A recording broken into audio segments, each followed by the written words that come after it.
your angle. It's live. Just make sure to record.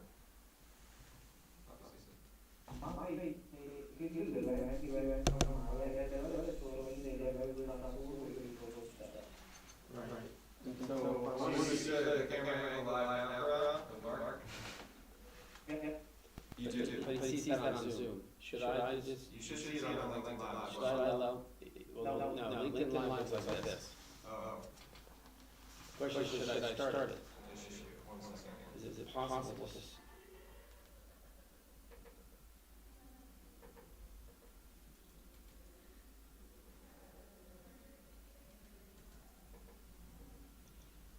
How do I start it?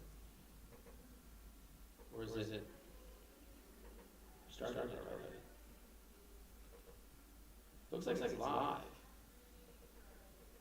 You clicked on yourself to see if it what it looks like.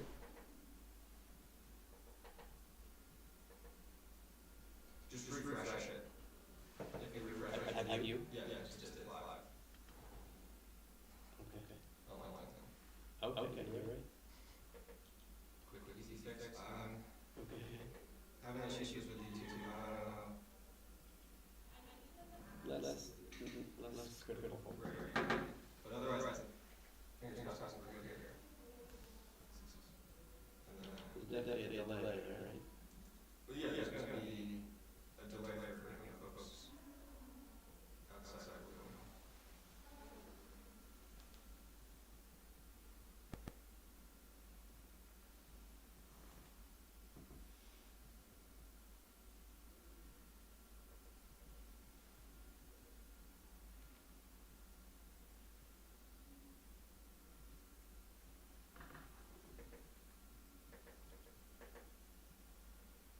I hear an echo. You do? So, let me try a couple things. This is a test.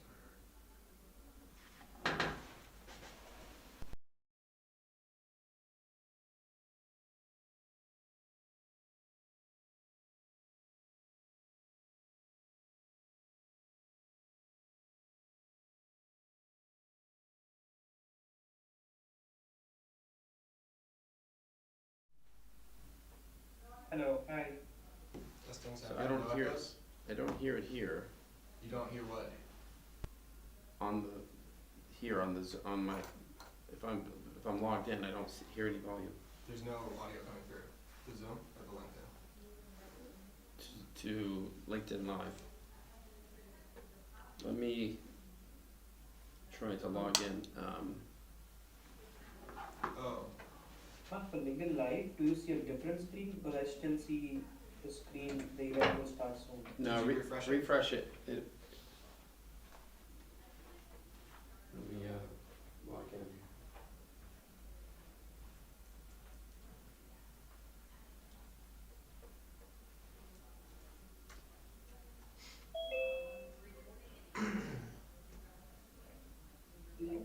Mark, is there any delay now?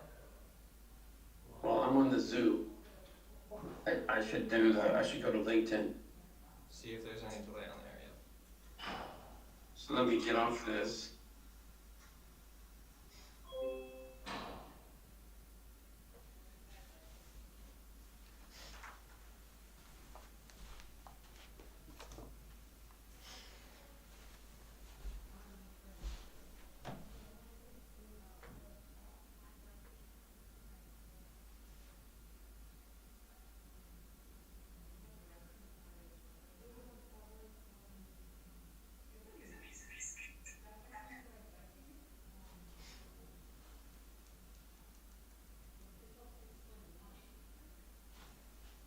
Testing?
Teal, can you let me back in? I'm in the front door. Oh, yeah.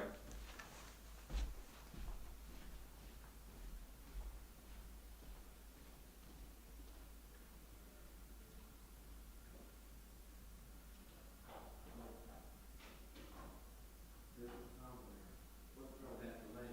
We can't interact. So there's a delay when you hear it? You can't even hear me. I'm talking out there, you can't hear me. I can't hear you, yeah. So people on LinkedIn Live. Maybe it's okay, because most of the people are gonna be on Zoom. Right. But people on LinkedIn Live can't hear what's in the room? I couldn't hear. I couldn't be heard. I could hear it in YouTube. The thing is, there's a 15, 20-second delay. Right, but that's an issue, if you're gonna have an interactive discussion. Yeah, but nobody's joining through LinkedIn Live, they're just watching it. If they're joining through Zoom where there should be no delay. It's the same thing if you watch TV in a broadcast, it's gonna be 30 seconds late, right? Okay, fair enough. So Same no thing. one's expecting to speak. You can't join, Okay. right? I think. I mean, I haven't really thought through it, but it's you're probably right. complicated to think through until you're in it in real time. It's like Okay. one of those ridiculous things, but I think it, Mark, like in the comment section, like should we, when it starts, should we just put the link of the Zoom link on the LinkedIn Live? Yes, that's probably a good idea.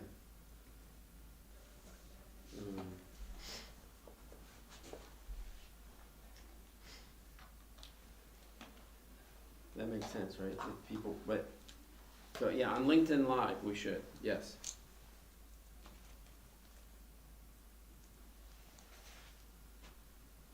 Right now, it's okay. I think it's pretty much, I just tested the YouTube too. And it's the same thing, there's like a 30-second delay. Is it working? Yeah, sounds good. And we'll record on Zoom and then we'll record on the software too, so we'll have double copies. Okay, I can't hear anything here. On where? So yeah, it's gonna take 20 seconds for you to, I mean, look, our motions aren't live. Right. But you Test, should test, hear it in- test, test, test, Testing, test. testing. Testing, testing, testing.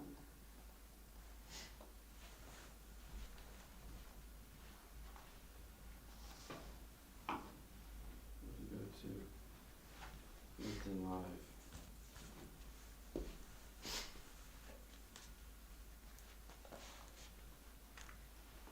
Nothing? I hear it.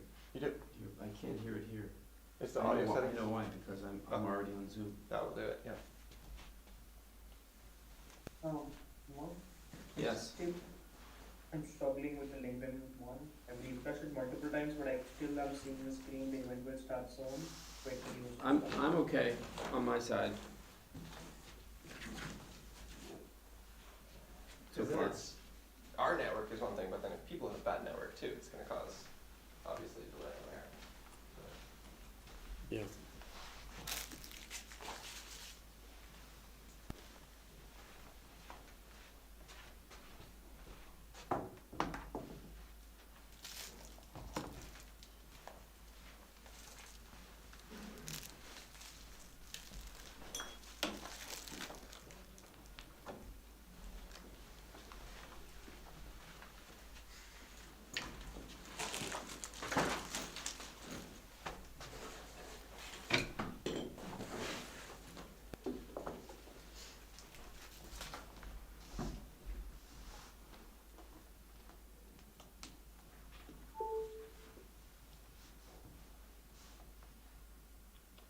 We need to do a post on this.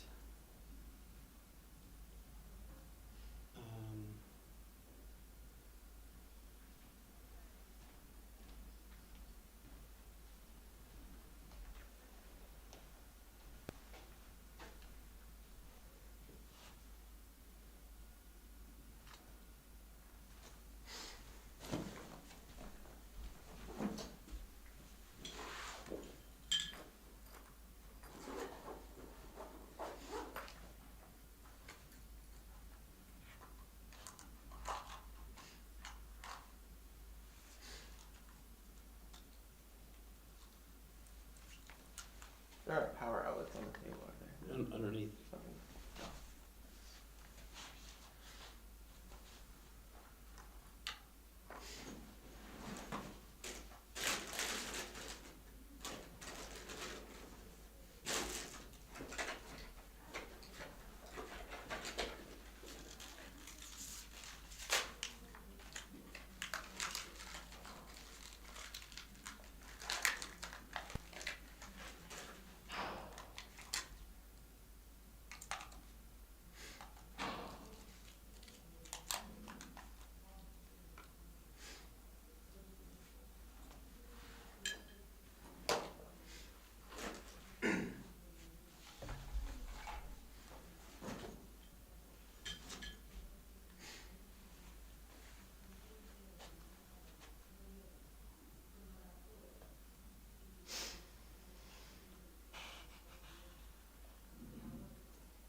Are these the only speakers?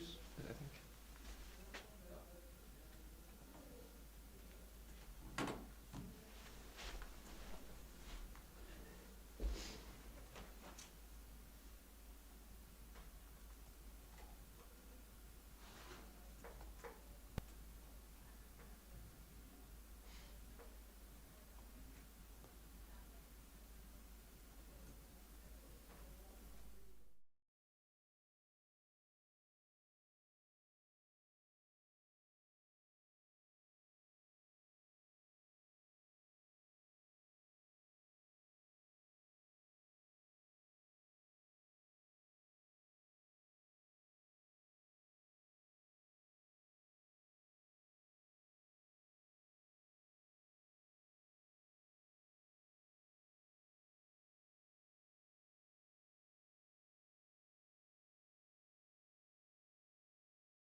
public health commissioner for Santa Barbara County.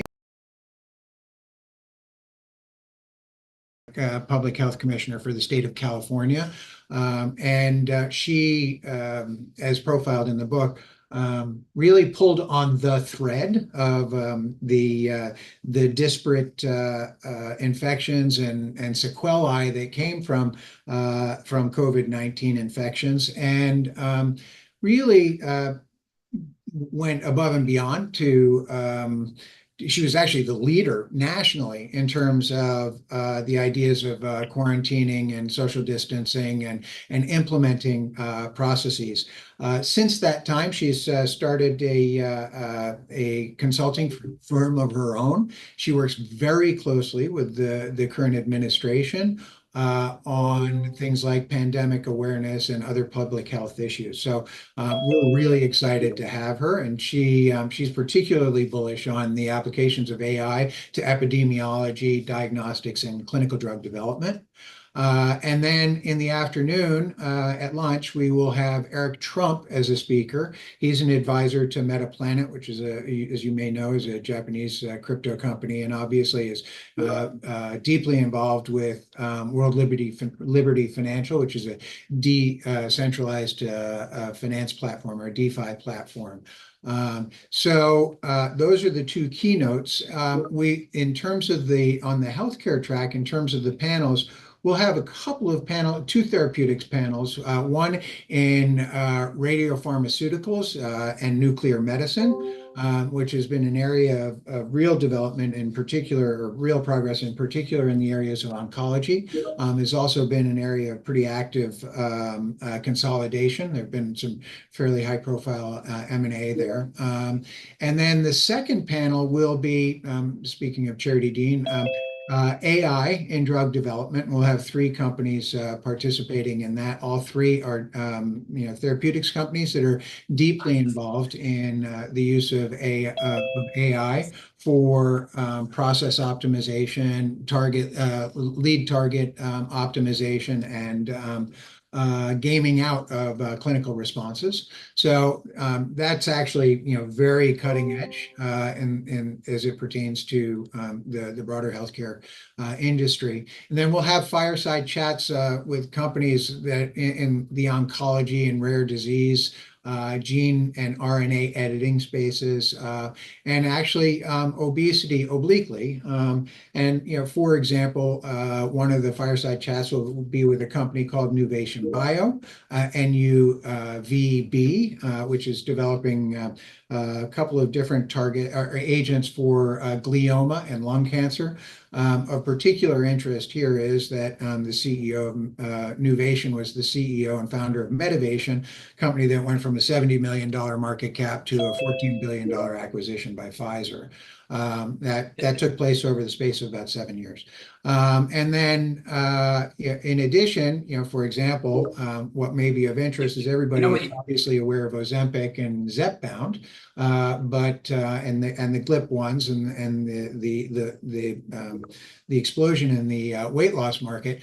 But one of the prime sort of issues that's come up with GLP-1s is the fact that in addition to losing weight, you also lose muscle, and there's a real issue of muscle wasting. So we have a company there that is developing an agent to address the issue of muscle wasting, and with the weight loss agents. Could I just ask? The people there, you also have an April 8th set of activities as well. People arrive early. Mm-hmm. We do. Yuki, Megan, do you want to talk about that? Yes, absolutely. So thank you, Mark. Thank you, everyone, for having us. Here at Jones, I help with our research and corporate access. For the conference the day before, we're going to be playing golf with management teams and clients. There's going to be an optional field trip to go see the command center of a Bitcoin mining company called CleanSpark, which is a very unique thing that no one else has done compared to their peers, because they have data centers spread out throughout the United States, but they've managed to consolidate managing the operations and efficiencies out of their command center in Vegas. We'll go there, get a tour with the CTO and the CFO, understand what that means for their growth expectations. And then after that, we'll do a cocktail reception with everyone who's coming to the conference. Excellent.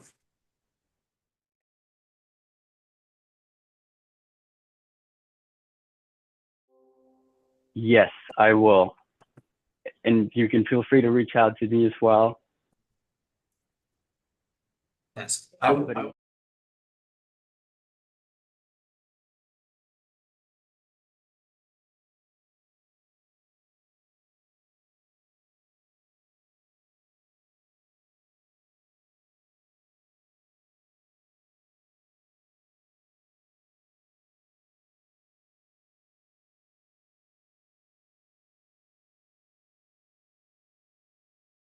uh, 20 or so who do program and systematic trading execution. So, we have around 110 equity traders. We also have some options traders and a number of other execution folks. But as I said, the volume that the firm does is pretty eye-popping when you're on one of the trading desks. Well, I think we do about twice as much block volume as Goldman Sachs. I plan on joining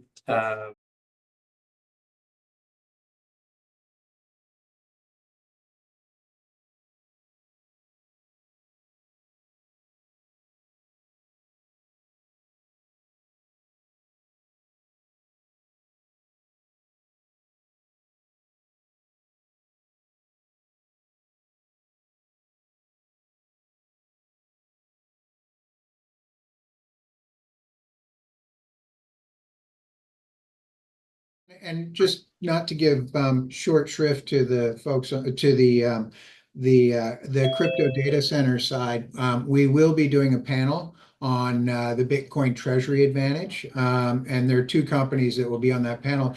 Both companies are DeFi financial service providers with digital wallets and savings accounts and all of the pipe and infrastructure to make crypto a unit of exchange.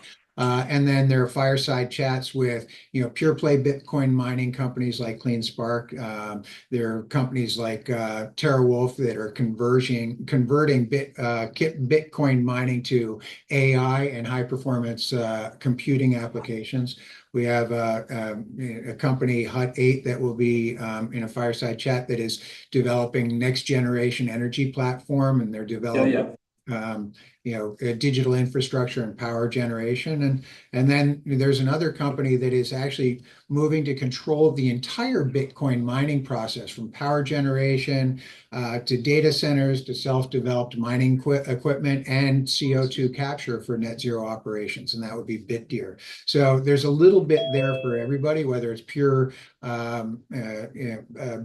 crypto or it is the evolutionary process. So there you have it. Yep, and Appreciate for the that. folks that joined a few minutes late, we have 60 companies attended between healthcare and tech. There you are. And if you can keep on throwing that in the chat, if you could. I'm switching gears to slightly about a week early, which is next week. We're going to focus on the private side. Most of those companies are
we move on? Mr. Randak, or Fish?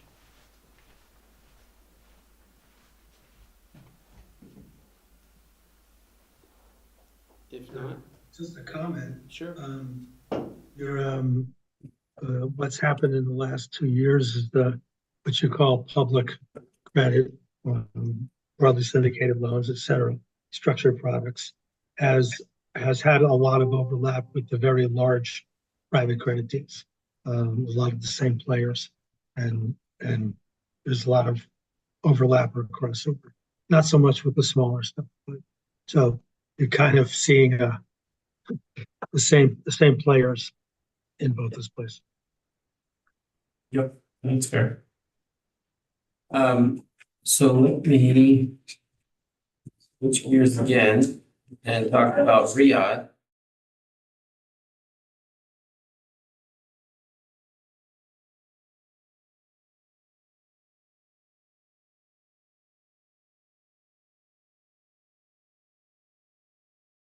Months in the making. Here we go. We now have more partners joining and even more. Sophia's with us. Will be one of the speakers. So what's great is it's sort of, even today, as I was taking the subway here, someone said, can I bring, Princess X and Family Y and, yet another person from PIF. I think that's a great sign that we're sort of almost Midwestern about how we've approached this. We're not flashy. We're just really trying to go there and have, really roundtable discussions, certainly on the second day, as we talk about, what's the themes of the conference, which go to, from AI and impact and purposeful investment to, disruptive investments, desert tech, clean, energy tech, industrial tech, health tech, etc. So got a great steering committee that's helped put this together. And on the, you can see the deck, and I'll put this is the digest. Let's put that in the chat. You don't have it. And you'll have to register. Yeah, there's an onboarding form to register. We just really want to make sure that you're congruent and don't come if you're trying to.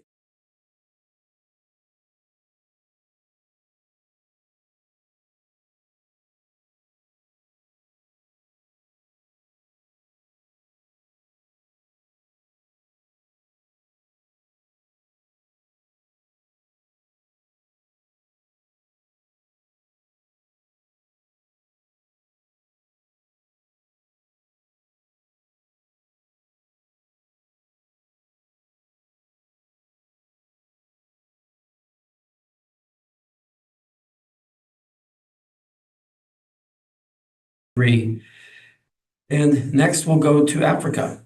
This is an example of AI, beautiful place in Diriyah, which is the historical cradle of Saudi. As I said, many great families already welcoming us and other speakers. So let me pause on questions on Riyadh. No, you had a question. Sophia, you had a suggestion. You want to go offline or you want? No, it's fine. I mean, I don't have any questions really. Very much looking forward to it. I'm a seasoned Saudiite. I've been probably 7 times in the last 3.5 years. And know my way around and have a large network there, which I'm looking forward to sharing with you. And I think later this week we'll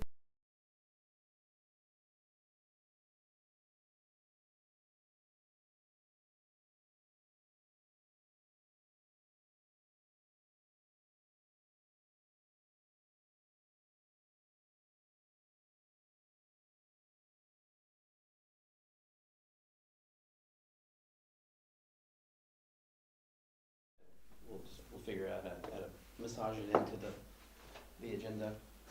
A lot of other things I can't really announce just yet, but that's great. Thank you. Any other questions? on,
Only show speakers. There we go. All right, now I can see everyone. See Dieter, Michael, and Michael, and Josh. And the third loudest man in Chile. Is that what it was, Andrew? Oh, I seeded that crown years ago. That was a long time ago. So, Mark, is this really the 5th anniversary? So yeah, let me if I should play this video.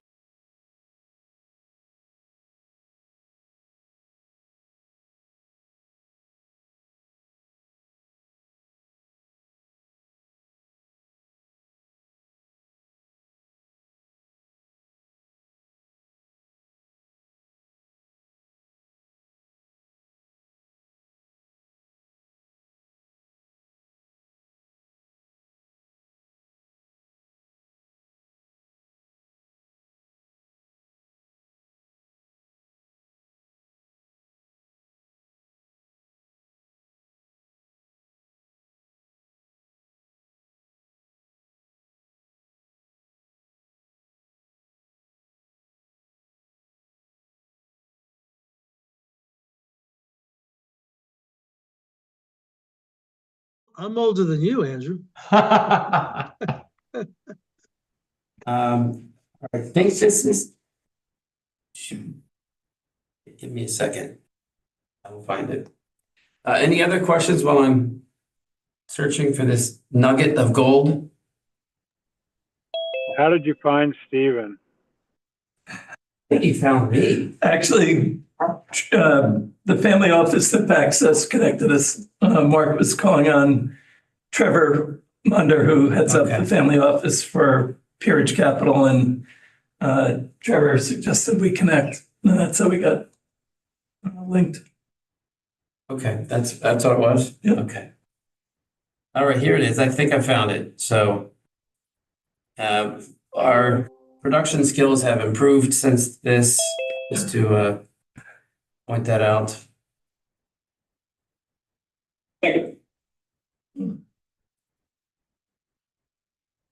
Hold on, you probably can't hear it. I'm gonna do this, 1 second. Put the earphones away.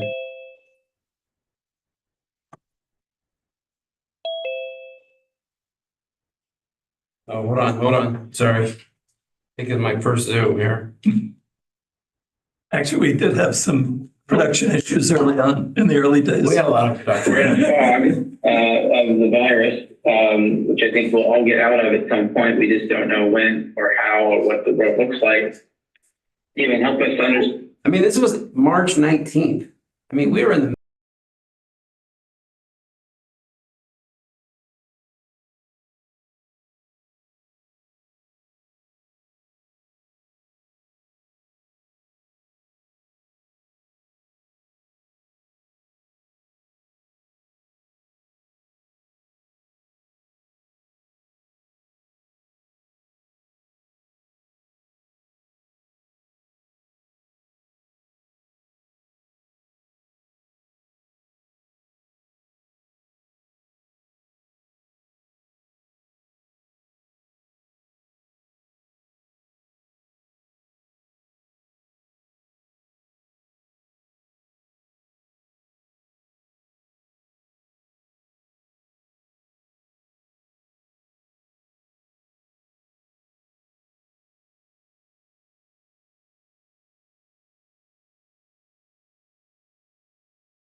Well,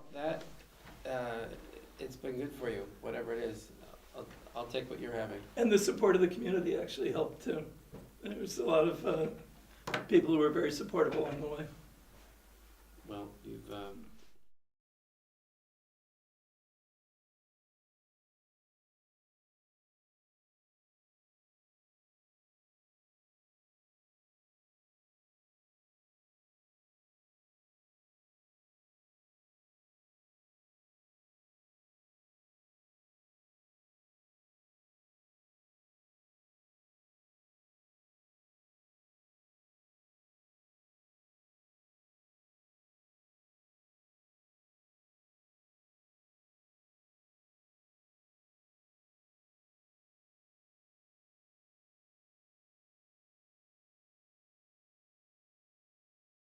Yes. Hello everyone, my name is Impana Shri. I'm a Chief Investment Officer at a family office called Coherent Inc. It's the family office that invented the HDMI cable.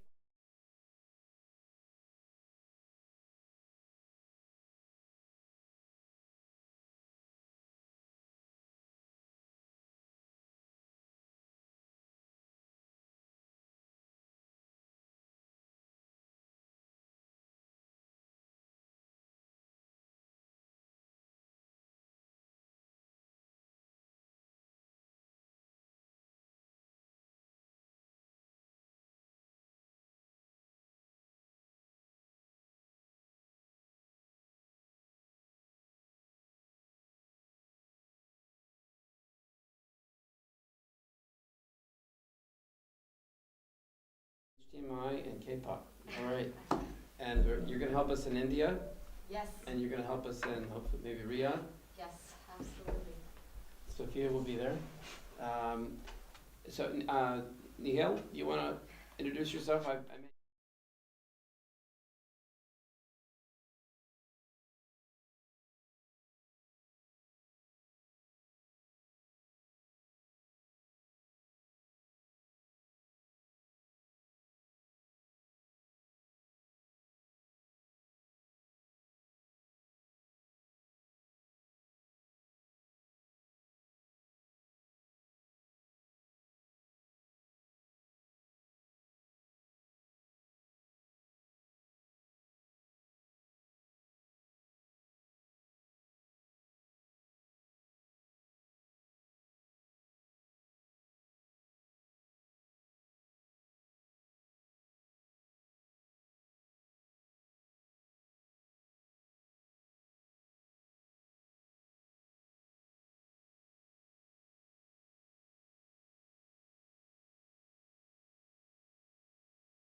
And we are a general partnership focused on multifamily real estate, working those programs with institutional investors as opposed to retail. And I came out of the biotech industry for 25 years, took 2 companies public on the NASDAQ, and more recently, speaking of Ozempic, recently we sold our company that I was getting ready to take public out of Montreal called Inversago to Novo Nordisk for $1.1 billion. They've been a factor, haven't they? Yeah. Well, you've had Replaced by SAP as the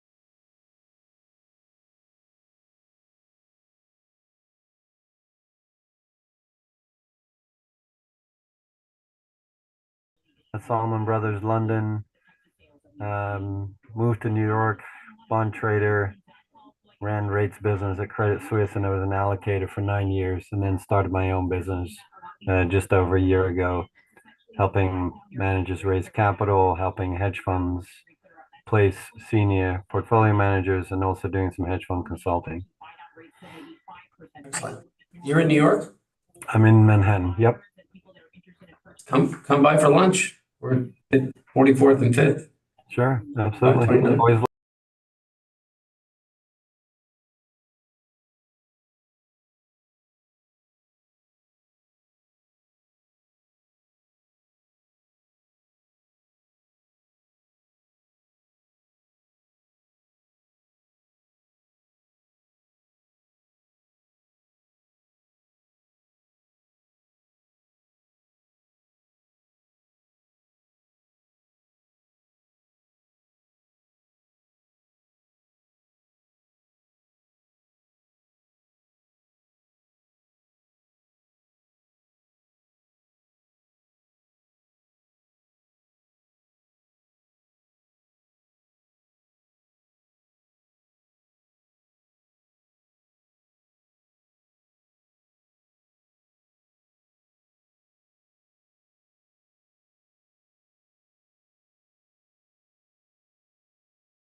And that was really introduced by Chancellor in Waiting Mertz, who realized that they needed to release the debt brake and get some investment going in two areas, mainly defense and infrastructure. So they've announced pretty significant spending on a roughly $4 trillion economy, to be doing about $1 trillion of spending in defense and infrastructure over the next several years will be meaningful. And at the same time, the EU has announced a plan for about $800 billion in defense spending, which is massive spend and a massive shift for the European economy and for the European markets.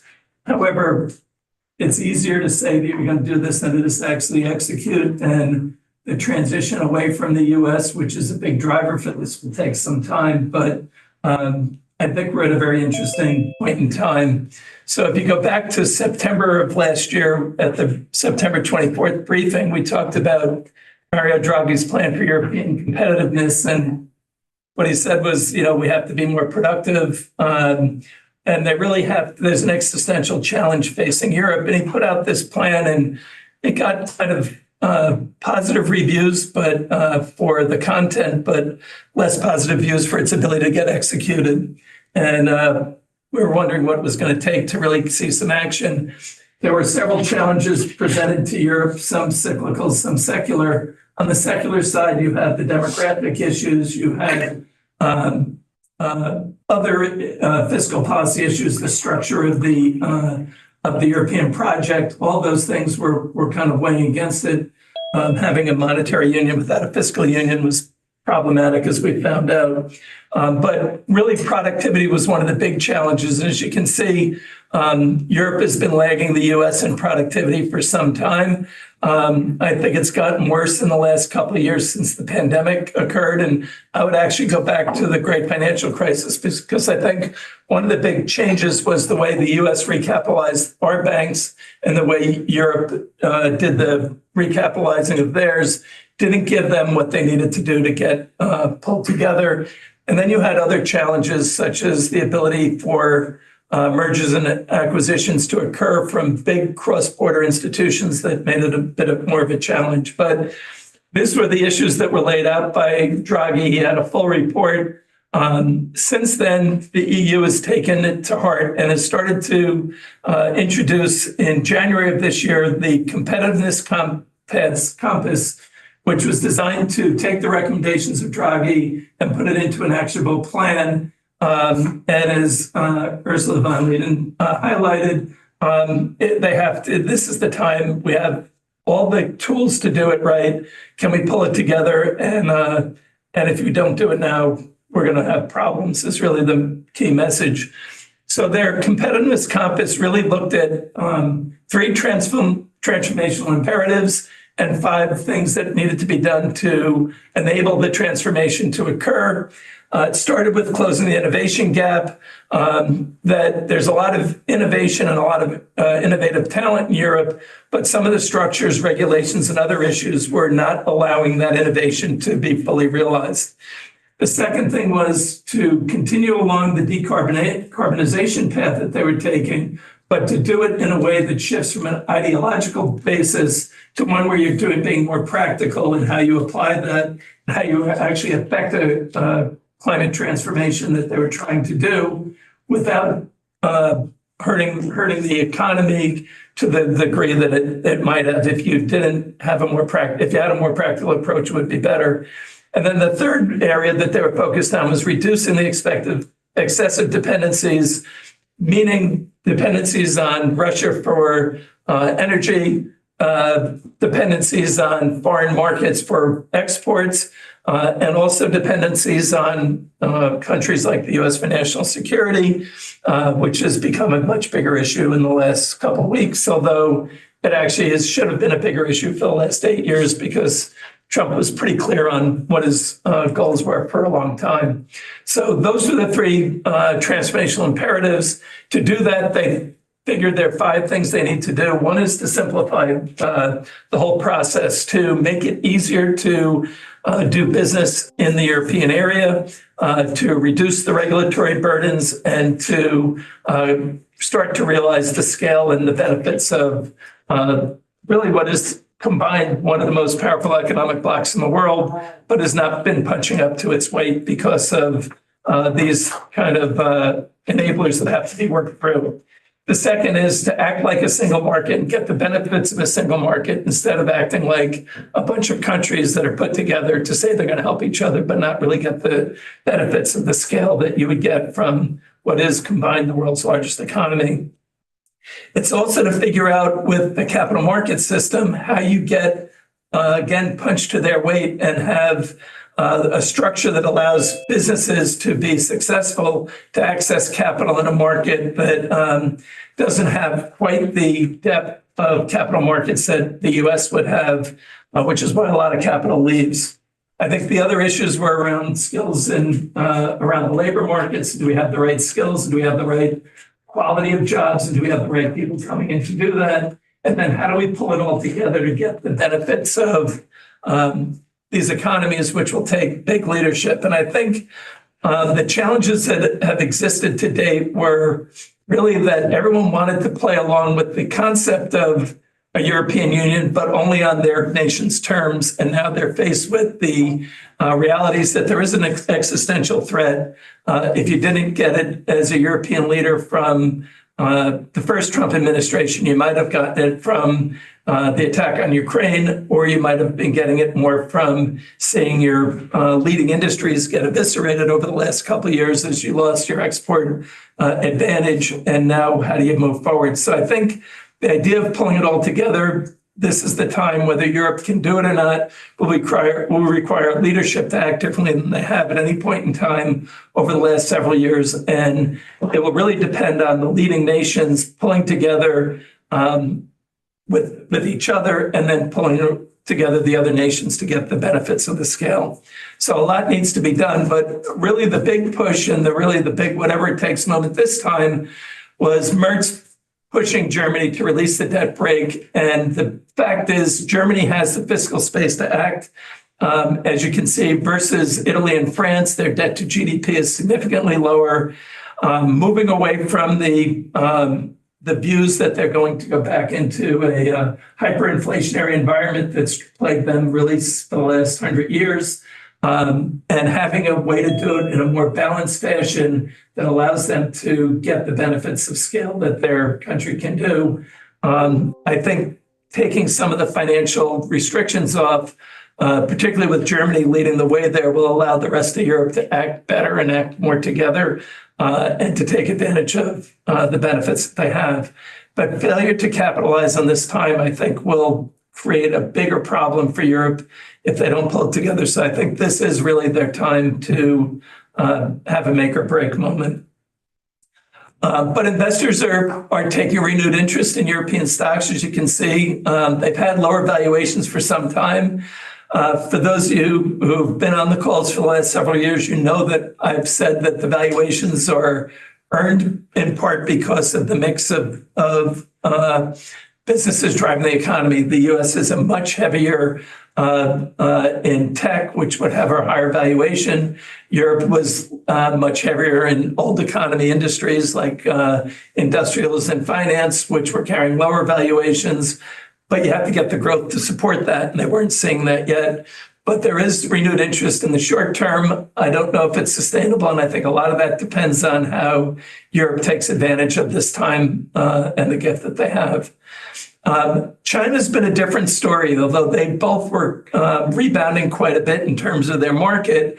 I think that foreign investors are less confident of putting capital into China right now. China has to make the transition where they're more supportive of their own economy with their own consumers. And can they make that transition or not? They're doing steps to stimulate, but I think their stimulation is for stability, not for global growth. Unlike what they did in 2000 in the post-financial crisis period, where they were really trying to help the global economy. Here, they really need to do a rebalancing. So I think China will be a big player in this area, but I don't think from a contribution to global growth, it'll be quite what it was previously. So I think that is a shift. And I think the confidence of foreign investors going back into China will take some time to rebuild. Is the approach that China took to dealing with some of their leading companies and the heavy-handedness that they might apply to some foreign businesses is still being felt. So I think that the China opportunity is probably not the same as the U.S. opportunity until you have a different relationship between China and the West. And I think that still needs some time to work through. But you can see the returns have been less favorable for the S&P and even less favorable for the Magnificent Seven relative to what the SOX have done, what the DAX has done, what the Hang Seng Index have done. But I think where you go from here is a whole different story. And I would be cautious if you haven't taken advantage of this to how quickly do I reallocate to take advantage of the shift of capital flows around the world. I don't think the U.S. is at an end to its success for a lot of reasons, and we'll touch on them here.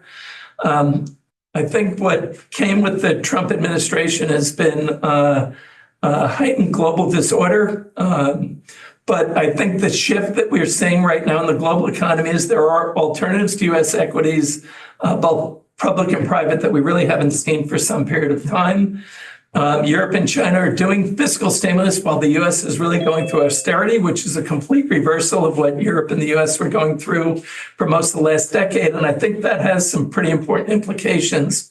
But the U.S. going for austerity right now when our debt to GDP is at highly elevated levels, that we have interest costs that are above what defense spending are. This is the time that the U.S. should be reining things in, and it is the time that Europe should be spending more, although I'd argue that they should have been spending more for the last decade. But that is a change that is an important one for them, and if they release the debt brake and allow them to take advantage of this opportunity, I think that'll put Europe on a much better path. But I think what you're going to see is all boats rising now, not the U.S. declining, but less pressure on the U.S. to pull everyone along and more support from the global system. But I think the big thing is you're not just seeing a shift in country allocations, but there are asset class allocations that are occurring right now as well, where a lot of the favored equity and private equity and public equity areas are shifting to where you have choices in, as Mark was talking about earlier, the private credit, even in the traditional U.S. fixed income markets, moving from 0 to 4 and 5% gives you a real opportunity, as equity valuations or equity returns might not be the same as they were at 0 interest rates. Fixed income will have a better opportunity in this environment as well. So I think you can rebalance, but if you haven't made a lot of those moves, I'd be careful about how quickly I adjust, particularly shifting to Europe and China right now away from the U.S., because U.S. equity valuations have come in a lot. If you look at Google, for example, or Alphabet, I believe it's selling it something like a 17 PE, so a 20% discount to the S&P right now.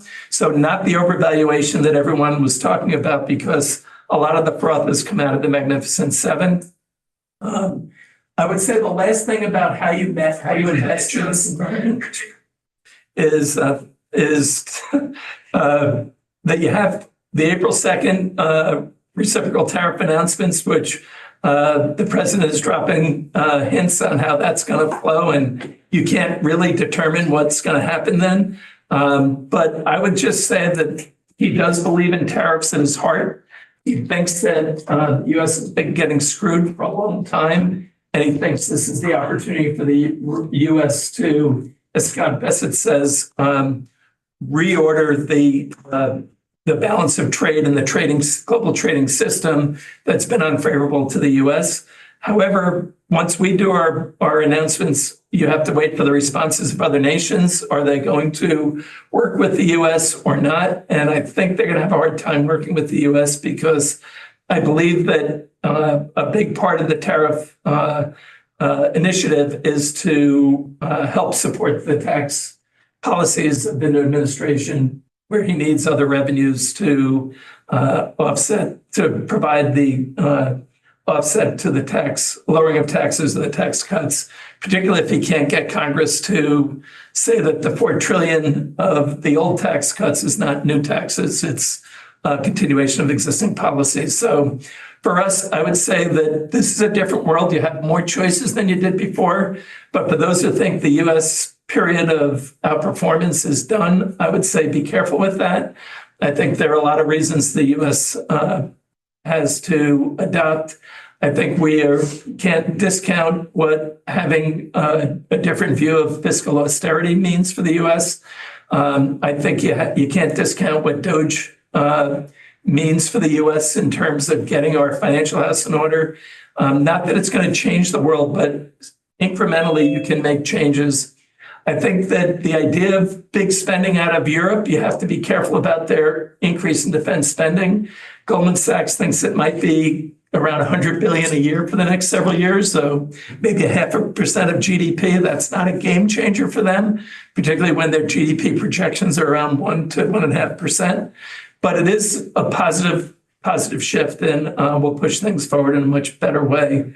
But I just think that the pendulum might have swung too much, too fast, too soon away from the U.S. towards these other areas. And be careful if you weren't positioned for that. Making big adjustments now, I'd be more of a gradualist from this point forward. So Mark, we'll stop there. There's a lot coming, and I would say this is one of the periods of greatest uncertainty in the last 5 years. Even more than exactly 5 years ago? I think it is. I think it's not quite the same as the pandemic, but certainly everything that's occurred since, including the wars. I think you have so many different forces at play here, geopolitically, economically, and socially. And keep in mind, at the beginning of last year, we were talking about the 70 nations and half of GDP that were having new leaders.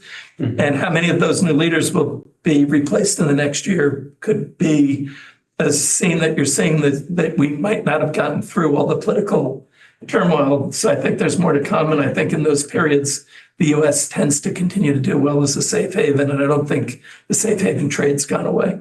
So I'm going to leave it there and open it up for conversation and varied opinions.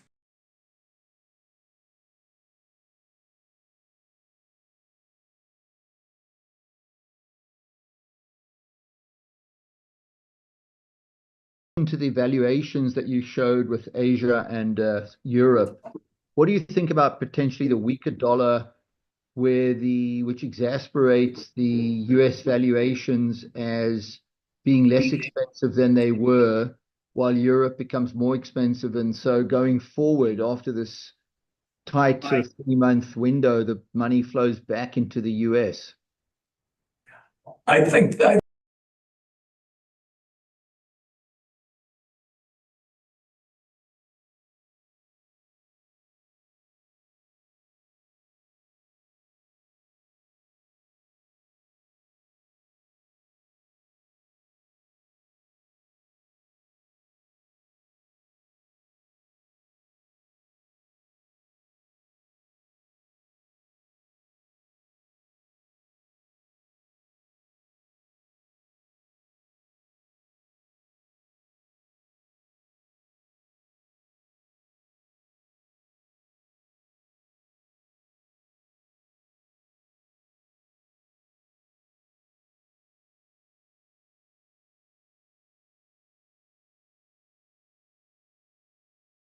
The thing is, SAP became very bloated today. It exceeded market caps of most of the other companies, but yet SAP is not an innovative company on a relative basis by any means. Something to think about.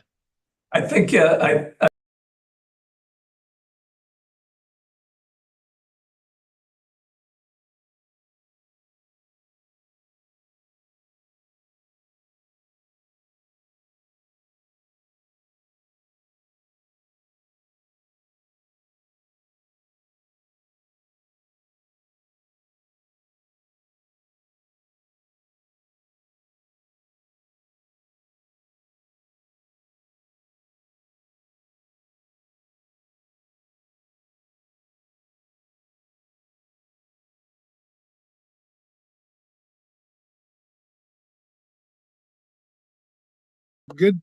Great presentation as usual.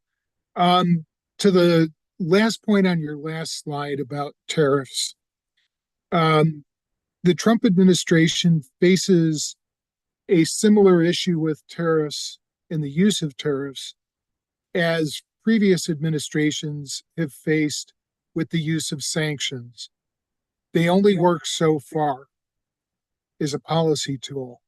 Now, Trump has a bias in favor of tariffs. He loves them. And so it's not simply April 2nd and see what happens with reciprocal ones. Look at his recent, if you import oil from Venezuela, we're going to impose 25% tariffs on you, right? So what happens is, and I won't say it distorts trade, it changes trade. And what will happen is other countries will work to avoid the US, right? So we'll see a certain amount of balkanization. This is not a good thing, period.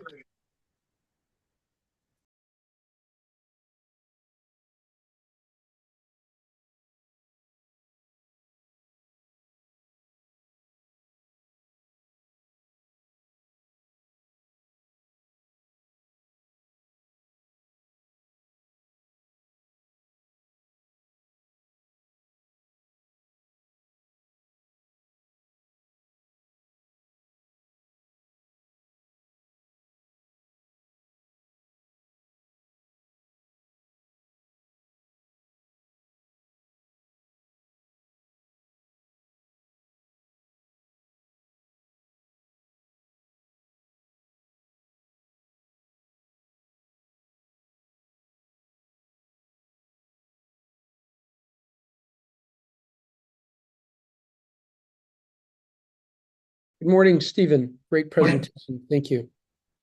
How come I've got two videos here? Quick question is, are you still bullish on defense? That's it. That's my question. US.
Is an aggressive timeline. Yeah, they're talking about 5 to 10 years for the European. The defense people are saying it's 5 to 10.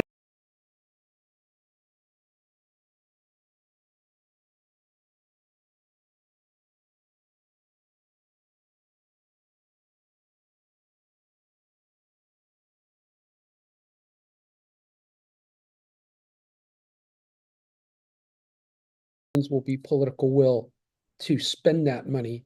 That 600 billion euro is that's just air. The only thing they've done there is allow the other countries to raise that debt, but there's no money in there yet. Yeah, and I think the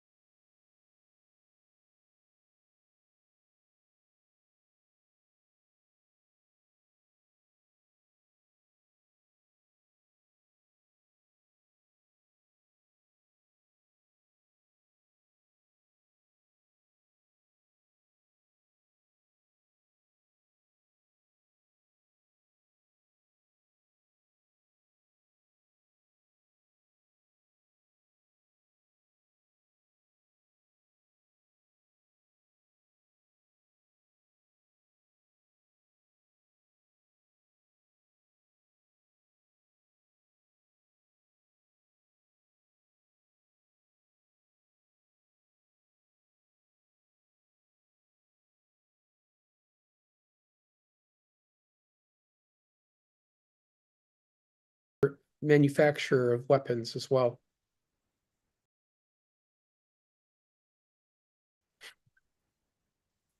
Andrew Fish, I think was next. Yeah, Andy.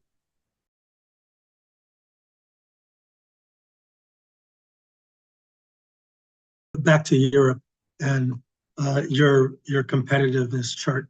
So what you described, about Europe. Within Europe, there's non-trade barriers, soft trade barriers, or always been. Countries protect their certain industries or their farmers or whatever. This is something new or more of the same. I mean, I haven't seen anything concrete that other than talking about it, that's going to change the status quo. Have you?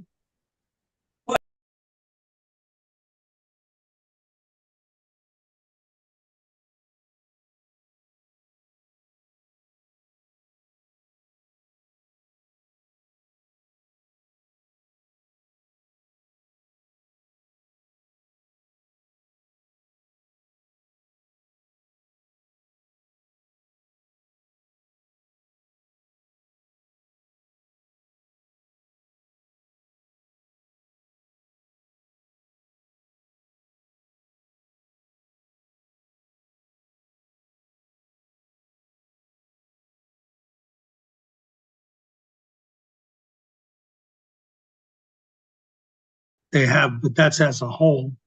But the European competitiveness, the breaking down the non-trade barriers and things and working together, is, I guess, nothing really has changed other than you're talking about.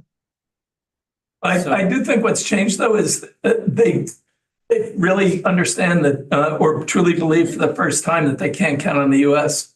and that alone is the change.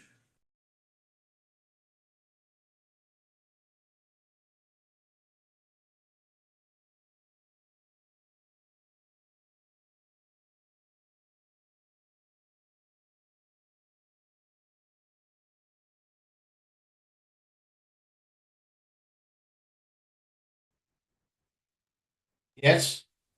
Go for it. So as a former German, I watched a lot of German television. What does that mean?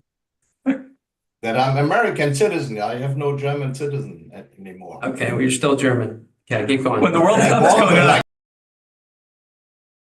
Sometimes come from I know. Sainer was Zahner back in the day. Dieter, when the World Cup's on, 1777. when the World Cup's on, who do you root for? When the what? When the World Cup's on and the U.S. is playing. I want to. Okay. See, there so you you're go. a German. All right, so carry on. Football not. You're Football, American. ice hockey, baseball, basketball. All right, there's a question in there or comment. Go ahead. So I watch German television. As you maybe don't know, the two parties who are now trying to form a coalition, the Christian Democrats and the Socialists, are so far away.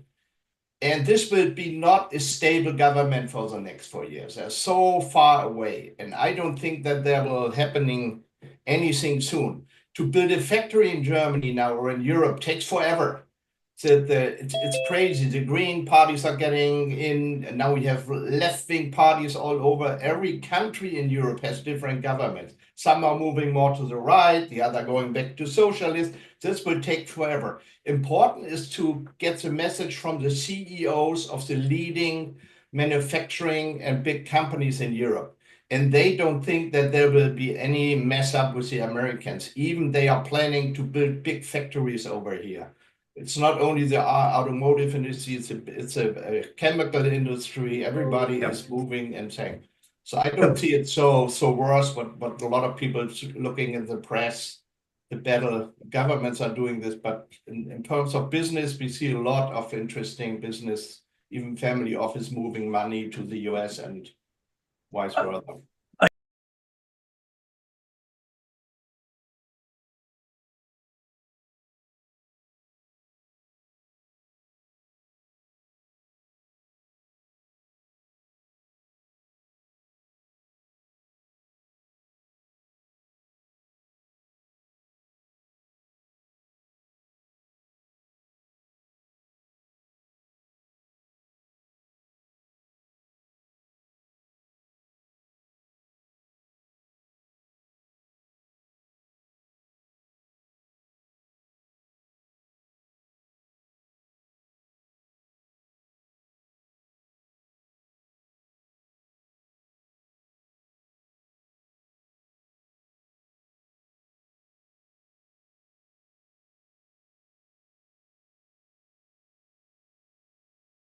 Give me 20, 30 minutes. Mute. BJ, you have to mute yourself. Okay. So Peter, I think Peter, I think you're right on one hand, but I do think they are trying to address the things that they know are what's holding Europe back. That's Europe driven, not US driven. And regulation, getting the right touch on regulation is definitely one of them. And also helping the industries that need the most help make the transition, because you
Mark and Stephen. Yep. See, this is the example. Go ahead. Joking. Thank you. No, Mark. go ahead, Dan. I think the velocity of since that midday Valentine's Day, what was it, just 6 weeks ago, February 14th. If you look at the ramp in Germany, no one, and I've said this on the last call, no one could possibly have modeled it, how they've gone from, okay, let's transform these factories, let's do Volkswagen to Rheinmetall, let's change the cement. Incredible. That would only normally happen in the US. And the fact that it happened in what we thought was sort of a sleeping nation, which obviously is fraught with problems politically, financially, and so on the basic economic level, I think is incredible what they've done. And I just think it's a wake up for all of us that we don't model and think about things in the way that they can happen like we should. And when they do, you look back and you go, wow, what just happened? And this just stands testimony to the ability of man and infrastructure, that when you push to the wall, what you can do is remarkable and incredible. And so I think we need to just think about that and how we can utilize that, call it a coiled spring in our own lives. Mark, can I say a word? Yeah, Vijay, go ahead. Okay, I think I'm sorry for coming in late. I got the bit ends of it. Look, the UK is confused. We're not ready. Europe is not ready for the wake up of the Trump call. We don't have the industries ready to produce the machines, or the weapons, and all this EU stuff is just loans. And as someone said, thin air. It's thin air. It's very thin air. And to get the industry into gear, we're way behind. I think the problem we have in the UK is not only do we have a bad economy, our growth is going really slow, if not negative. We also have the realization that unemployment is increasing. This government's budgets have been really bad. Instead of incentivizing businesses and industries, they've actually had a negative effect. So the realities for us in Europe is the harsh realities of waking up and realizing Trump is walking away. We need to get ready, but we're not ready. And that's why you're going to see a lot of money going elsewhere. No, Well, I don't I would agree think- with all due respect. Look at what Rolls-Royce did. Look at what that single woman did single-handedly from the bottom and how she ripped it through all that Brexit chaos. And look at where Rolls-Royce is today. And my son works at a European public energy company, and what they've done in the last couple of weeks is unbelievable. I'm not going to say names or anything. It's all public knowledge, but the turnaround and the rate is, and I don't disagree with what you said, that there's, and I said that there's deep problems there, but beyond that, the changes that are being made is remarkable. And if you look at what's going on in the Czech Republic and with weapons, Germany, France, it's truly unbelievable. I don't think it's just hot air. I have to disagree. I think the bank's liquidity is a necessity in order to fund that. I got to move on to. Just Anthony took it all from me. I was going to say, don't underestimate it. I'm not a Europhile. I'm a real gringo. But I've seen over the last 5 years how Europe can adapt incredibly quickly. Look at what people were saying when the war in Ukraine broke out, how they were super dependent, and now they've been able to untangle themselves from this. I think it's really remarkable. And I think people don't give them a lot of credit on innovation or flexibility. Following up on Anthony's point, I would say that one of the big surprises for people over the next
Thank you, Mark, and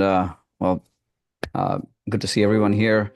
I've got 15 minutes. It's an intersection that is very interesting, but I'll try to condense it in 15 minutes. But I guess what we call by tech bio is that there's this profound convergence of technology in biology, particularly. And traditionally, biotech has been thought of, we find a molecule in microbes and such, and then we sort of take it out and we'll see what actually sticks in therapeutics.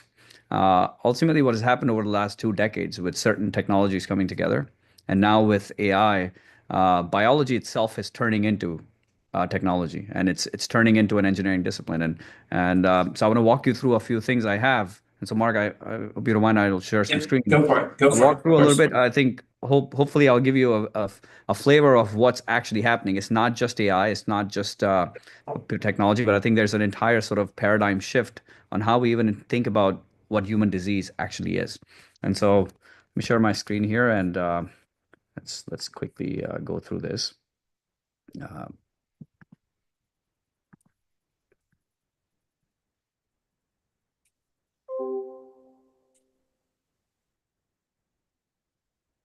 Is that a real screen behind you? Is that is that your real office? Yeah, it's real. Okay, so when Human Genome Project was completed, Craig Wetter had profoundly said that this will be the century of biology, and perhaps the notion for that was that we've seen these techno-economic discontinuities because there's these sudden jumps that happens when certain convergence happens, and we've seen that with the combustion engines and electrification when we discovered the electrons and we transmitted that. And so I think something similar is happening at the moment with what we call AI-powered science, particularly in biology. And so if you look at sort of the trajectory of human creativity quotient, it took a long time to come up with a framework called science. And after the science, the sort of the engineering of the machines and with the help, we've kind of made a lot of progress. But over the last 10 years, we've seen some profound breakthroughs, such as the AlphaGo, which was a breakthrough in reinforcement learning, which led to the transformers and the ChatGPT. But in 2021, we also saw a pretty massive breakthrough, which was actually termed as the breakthrough of the century, which was AlphaFold, which actually used um, previously compounded technologies and collections of data and then generative AI to predict 200 known million proteins. And that was a pretty big moment. And so what we're staring at is what actually happens when all of the previous compounding of what we've seen in technology, the data, and everything else, and understanding, and we're looking at a kind of a hockey stick curve. In fact, ultimately, where we're really heading towards is this notion of what does AI-powered science looks like. Currently, we have about 300,000 human scientists. And with this convergence, you'll start to see that perhaps I think the biggest implication of even just purely from the perspective of what AI can do is actually augment our capabilities in actually doing something in what I call engineering life. And so if we take a step back, the whole purpose of why we're so interested in biology and everything else beyond manufacturing and everything else, it's our own life, which is human disease. And about 140 years ago or so, actually, interestingly enough, electron and the concept of a cell were discovered around the same time. And if you look at human disease, we've known for almost a century that human disease is nothing but cells being lost, a cell's malfunction. It's really manifestation of these two things that causes human disease. We've also come to understand that aging is actually a disease. And so over the last 100 years, we've known that if we could tame the cell, even a single cell in our body, we could perhaps engineer life, we could eradicate disease, we could have cures and all. So what has happened over the last 140 years is that we have learned to manage some disease, but we've not been able to cure pretty much not a lot of things at all. In fact, we've done very well with infections. In fact, there are 10,000 plus known somatic human diseases. We only target 500 of those today. And that's been the story of what we call pharmaceuticals and biotech. Uh, but if we step back and take a look at what happened to the electron, which also is a subatomic, a small particle, we've actually done quite well creating engineering sort of platforms to really tame the electron. So if you think about what we did with the hardware sort of revolution, we learned to sort of read and digitize what was happening with the transmission of electrons, which allowed us to write back through software. And that engineering abstraction really sparked the digital revolution we call information technology, which of course led to all these platforms, and which essentially gave rise to VC asset class to begin with the chip, with the personal computers, the internet, the mobile computing, and then the artificial intelligence. And so we've really, at the end of the day, if you look at all these platforms and the billions of economies that came out of this, it's really about engineering an electron. So the idea is, why can't we do that with a cell?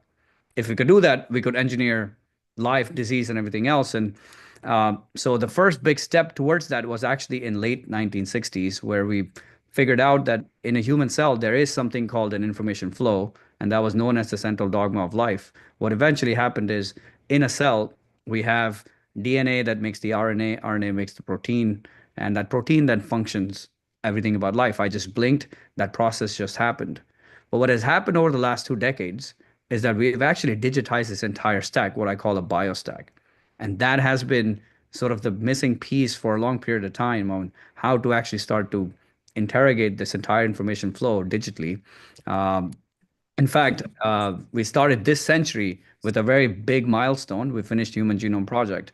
Now, a lot was said about Human Genome Project, where we understood, what the human DNA markup is. But I think more importantly, it was actually it ushered the era of digital biology. It actually digitized a molecule called DNA, and we could now read this digitally. And so that, for after a very long period of time, biology has actually introduced a technology platform called next-gen sequencing. So Illuminas of the world and all. And that was about 23 years ago. And that ushered what we call digital biology. So not only we could not only we can read biology and understand it, but now we're producing massive amounts of data, just like what we had started to do with engineering disciplines on electron, the microchip, and things like that. If you compare that to how fast the computing technology was evolving from 1960s to now nanoscale, we call that Moore's law.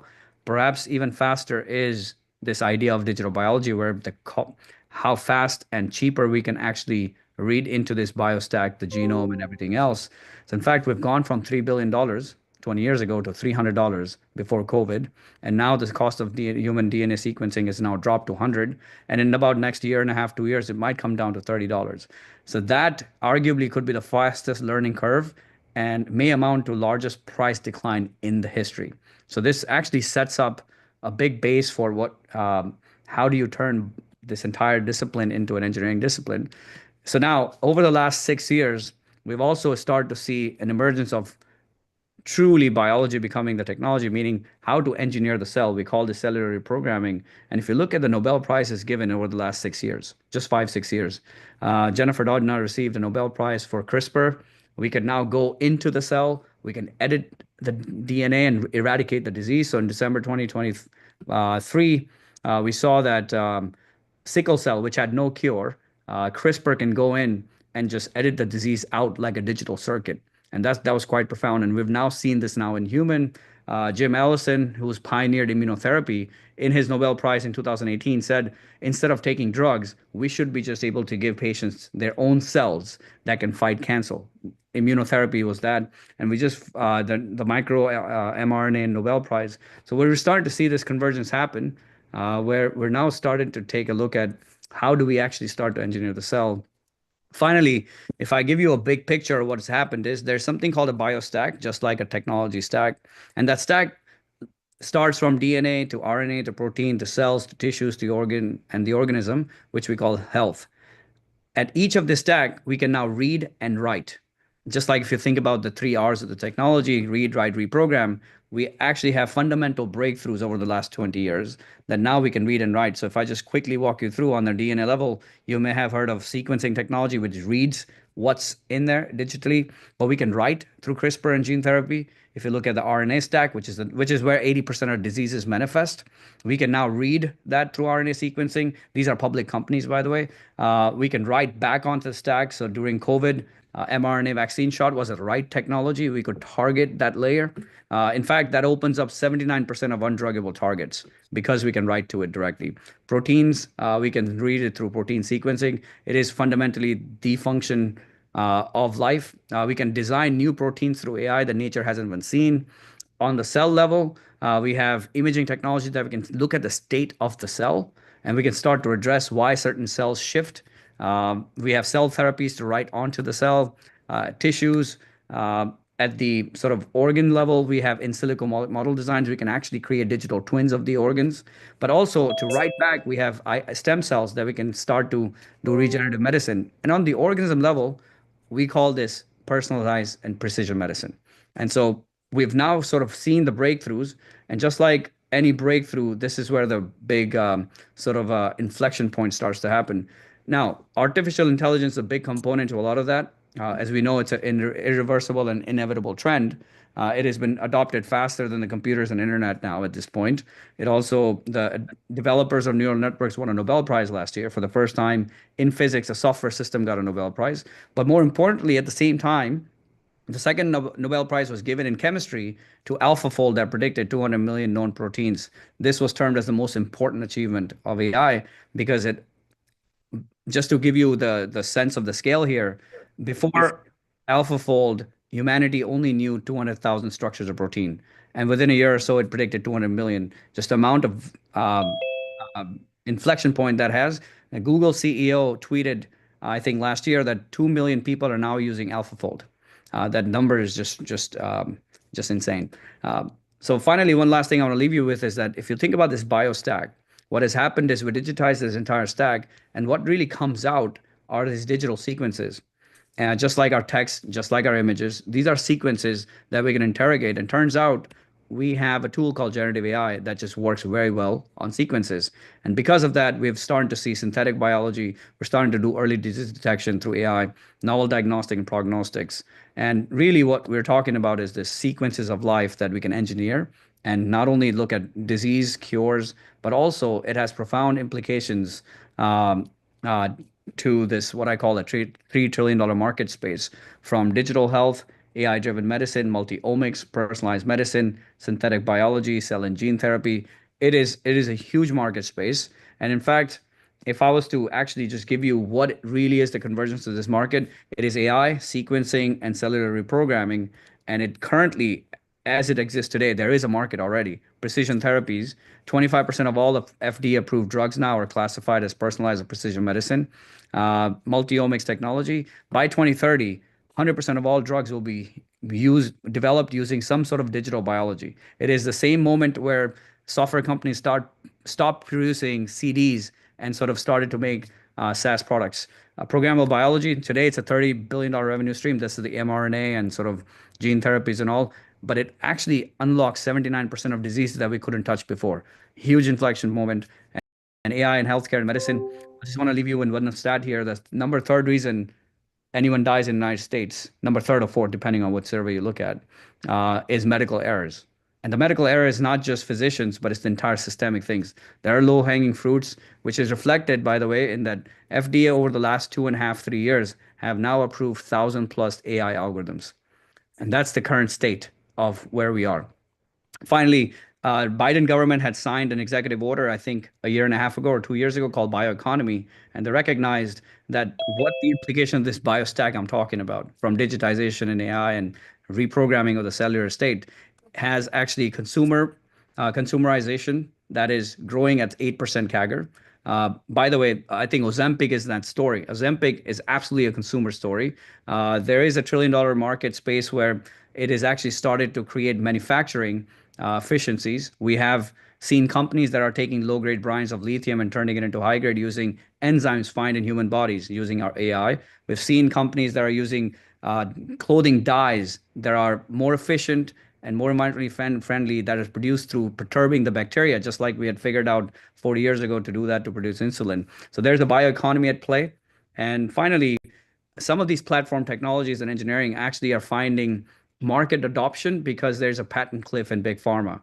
Over the next 5 to 6 to 7 years, there's roughly 30% patent cliffs. So these patents are expiring. That number we have never seen before, because most of the therapies and drugs that exist in market today have been introduced over the last 15 to 20 years. So those are expiring. That is about $200 billion at risk. By the way, this screenshot here is from 2023. So it does not even include Ozempic, which is also set to expire in the next few years. So there is a lot of market forces on why these technologies are started to find sort of that hockey stick curve. And finally, if you look at the biotech acquisitions over the last few years, even during this downturn, cancer and immune system, this is where really the engineering of the cell is required, is now extremely robust, even during the down market, because that's the only way. This is an unmet need. If we want to tackle aggressive disease that we have never before, these are the technologies that are going to make it happen. And finally, what this means for us as humans and life is that we have known for 100+ years that human disease is cells being lost and cells malfunctioning. So what we're starting to do now is, if cells are lost, we're starting to replace them using iPS stem cells and all. If cells are malfunctioning, we can hack and correct them through CRISPR, gene editing, mRNA and all. Ultimately, what we're starting to do finally for the first time is human cures. That's the landscape. I think I did that within 15 minutes. I talked very fast. So Mark, I'll stop here.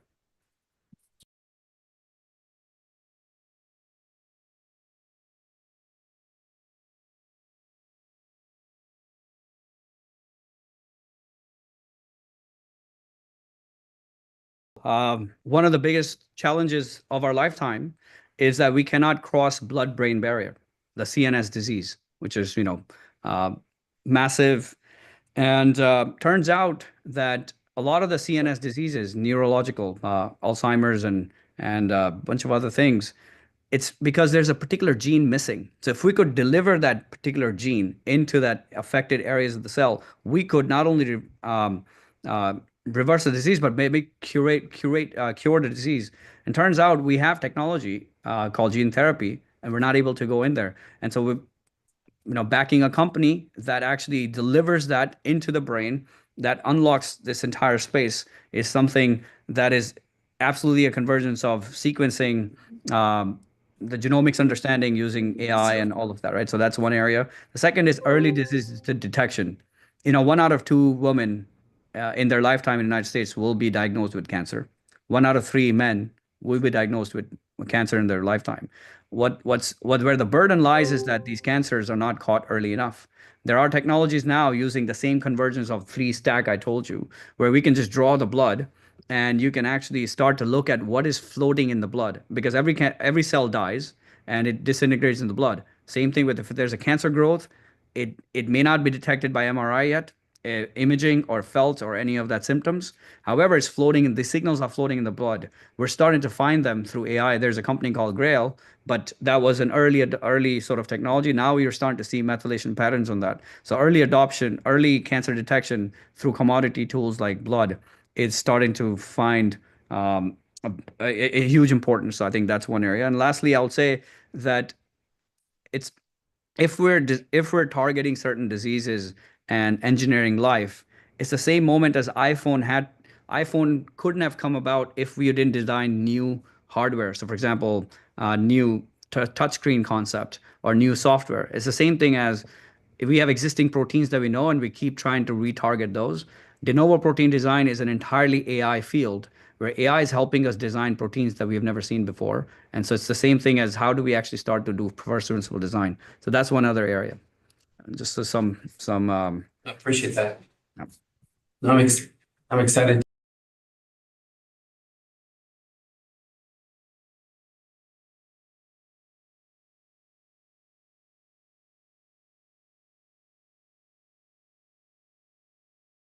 How far are we from synthetic microbiome? Yeah, that's a good question. I think first we need to fully understand microbiome, and I think we're starting to get a bit closer to that. As just for so everybody know, microbiome plays a very big important role because we as humanity has evolved alongside bacteria. We have billions of those in our stomach, so we can link them to mental health and all. So I think again, the same stack that converges with digital biology, AI, understanding, I think that's where we are today. We're starting to understand microbiome really, really well because there's more data, there's AI that helps you understand. However, where we're not gotten to it is this reprogramming of the microbiome. And I think we're getting there. And I think that's going to be very important for us to solve some important health issues and things. So synthetically creating those, I think early stage. Adam. Yes, Sahir, great presentation. My question to you is, can you give an example of a protein that you would create and the purpose of that protein that we've never seen before? Would that be used in plants? Would that be used in people? For example. Oh, that is a fantastic question.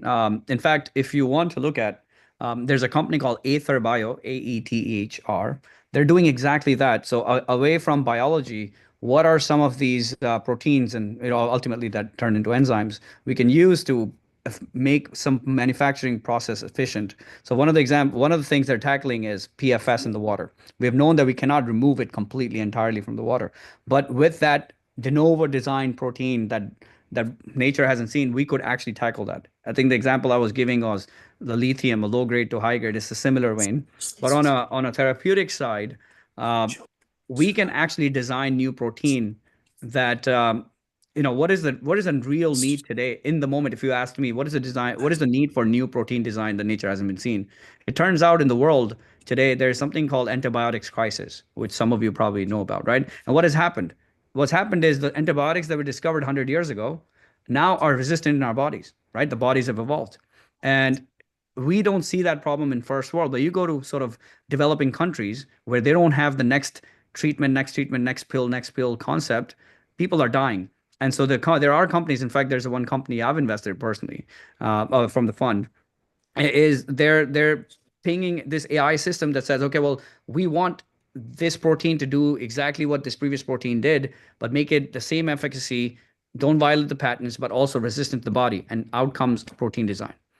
And that actually starts to be less resistant to the body and things like that. That's an immediate need. But in certain areas, I can tell you that there are certain cancer, certain aggressive diseases that we just don't have those targets, and that's where a slew of companies working on.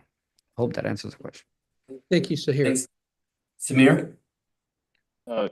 Yes. So here a question, which is bioethics, right? So potentially we have tailor-made babies, right? We have the potential for sub-splitting of the human species into subspecies based on whatever super characteristics we can program into specific biomes for our families. I mean, this is where it's going, right? So what are your thoughts on the bioethics of splitting the human race into all these different genetic subspecies?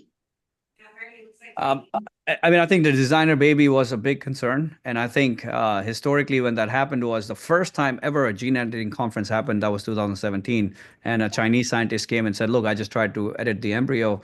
And I think what eventually we realized is that we needed some guardrails on what is therapeutics and non-therapeutics. And I think including China, including everybody else, has understood that therapeutics applications of these are where we are today.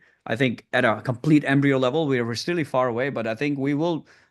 We have guardrails built in on who is able to do these non-therapeutics versus therapeutics. But I would say that every technology in the beginning will have these bad actors that will try to do this. But my hope is that with the global bodies coming together, we're starting to put some guardrails, and we have done that with therapeutics of molecules and nuclear technologies and such. And I think we will do the same here. But if you ask me, we're very far away from saying, how do we actually create designer babies, which ultimately could be a possibility. But I think we're really focused on what is the unmet need, is can we cure disease?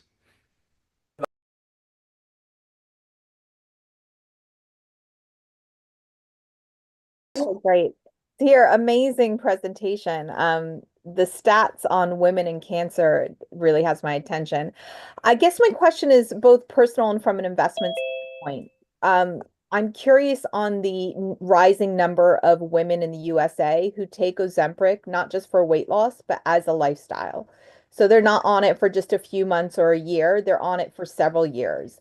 And I'm very curious to know what your opinion is on the health consequences of this, if there are any, or if you think that it is the wonder drug. So we have Ozempic, we have trizepatide, and then I'm hearing more and more about another type of peptide treatment that isn't one of these first two that might offer benefits. But I'm just curious on what your thoughts are on long-term use of these drugs, number one, and number two, if there are actually supplements. We both know that tons of supplements promise the world that this will be your next GLP-1 drug that is more of a supplement than it is a paid for drug. Do you think those actually exist?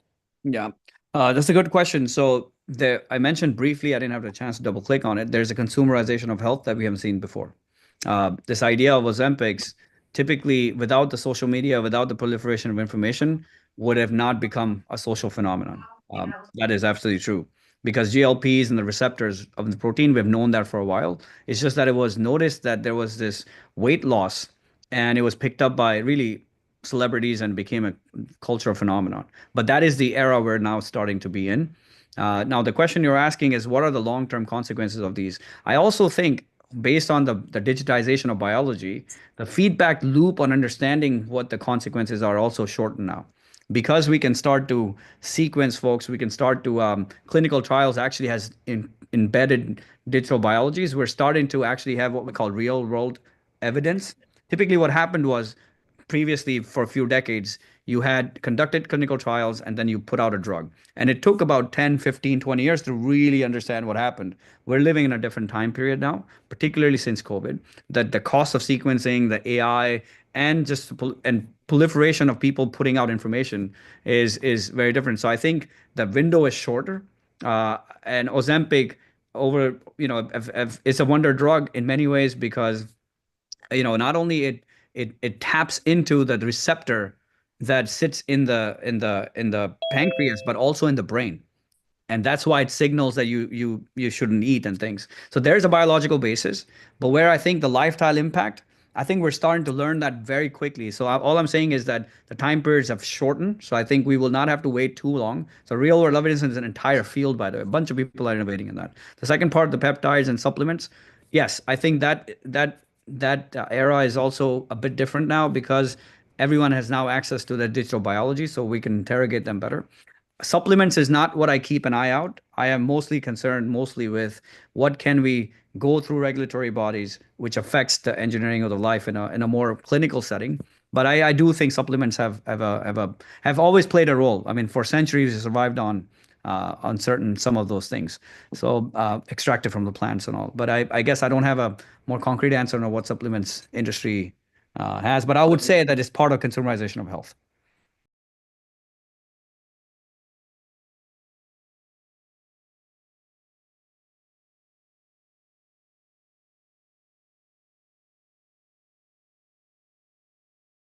Just with the digitization, by the way, great presentations here. Appreciate it.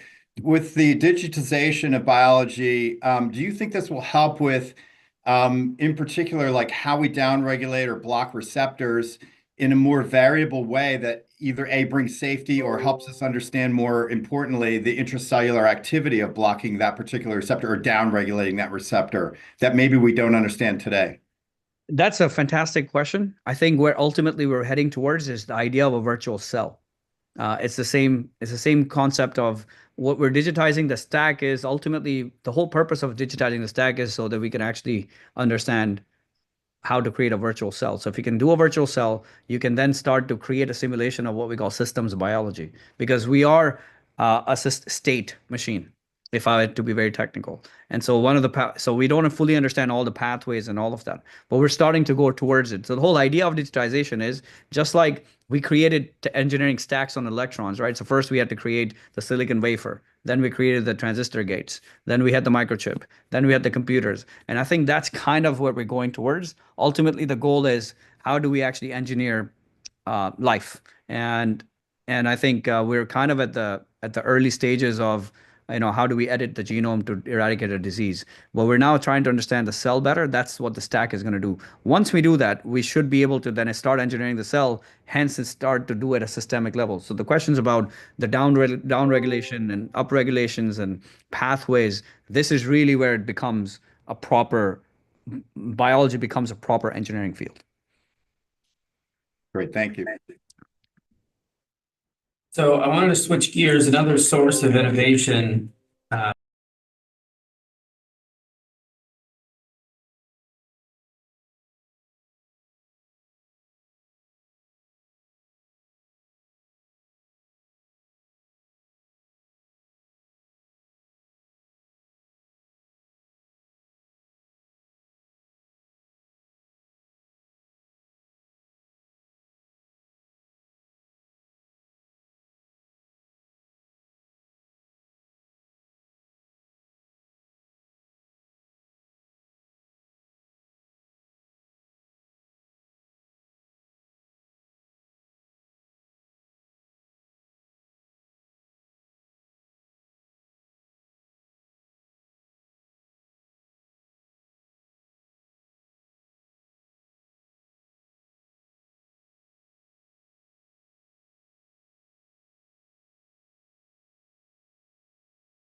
for your time today.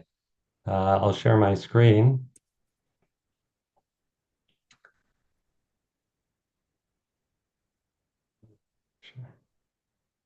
Can everyone see my deck? Yes.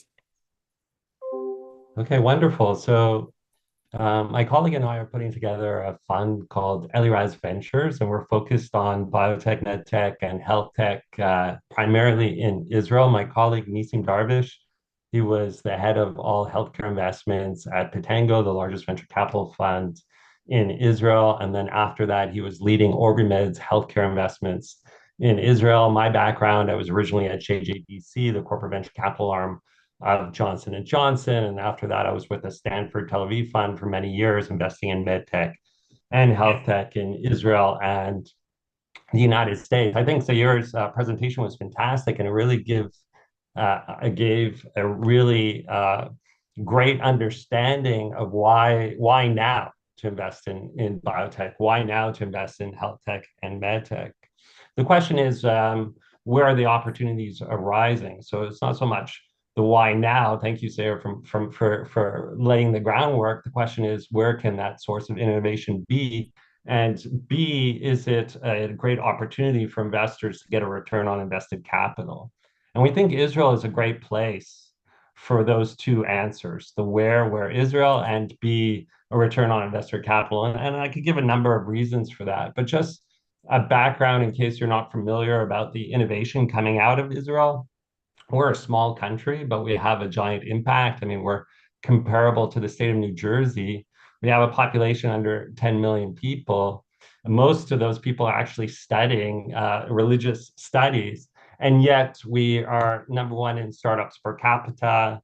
We have the highest R&D expenditure per capita globally. We're home to major tech companies and R&D centers, most notably for the Magnificent Seven. NVIDIA has a huge presence here. One of the things that accelerated the whole AI process for NVIDIA was their acquisition of Mellanox. So AI, cybersecurity, as you might have known recently last week, Google acquired an Israeli cybersecurity company called Wiz for $32 billion. So the ecosystem is quite vibrant here. And the same is true for biotech, medtech, and health tech. There are over 1,800 active companies here, and more than 80 are established every year. Just to get a taste of, what are first innovations that came out of Israel. The first electromagnetic navigation system, Biosims Webster, which J&J acquired. Today, it's their largest revenue earner from an operating company. The first CT scanner from Elsent, one of the first robotic spine surgeries that Medtronic acquired from Azure. These were all unicorn companies that came out of Israel. And even though we've had, some geopolitical issues in the last 18 months, and that's one of the reasons why there's an arbitrage opportunity to invest in Israel, there's been a lot of M&A still going on here. And this is just a snapshot of the last 6 months of medtech acquisitions of Israeli companies, ranging from $300 million, $100 million to over $1.7 billion. So you can see that the M&A environment is still quite active here, whether it's Wiz in cybersecurity or whether it's in the med tech space. There's a number of unicorns coming out of Israel in the healthcare sector. There's Mazor Robotics, as I said, was one of the first robotic companies in spinal surgery. Novocure, which has a market cap of about $3 billion, came out with a very first-in-class novel approach how to treat cancer, particularly in this case, glioblastoma. Now it's moving to other hard-to-treat cancers like pancreatic cancer, etc. And as you can imagine, AI is the super cycle that we're all in. It's happening across industries. And I think just to put your attention, I mean, there are over 2,000 AI startups in Israel alone. It's growing almost exponentially. But one of the key things that I highlighted here in yellow is that for every 4 US AI acquisitions, 1 is an Israeli AI startup. So, that's crossing over into the healthcare space. And Sahir really laid the groundwork on how that can make a huge impact in healthcare. And in addition to what Sahir talked about, we're seeing tremendous potential in investments across the board in a wide range of areas, whether it's pan-tumor therapeutics, drugs to increase lifespan, cell therapies, et cetera, et cetera. And we have examples that we could share with you on each and every one. We could dive down.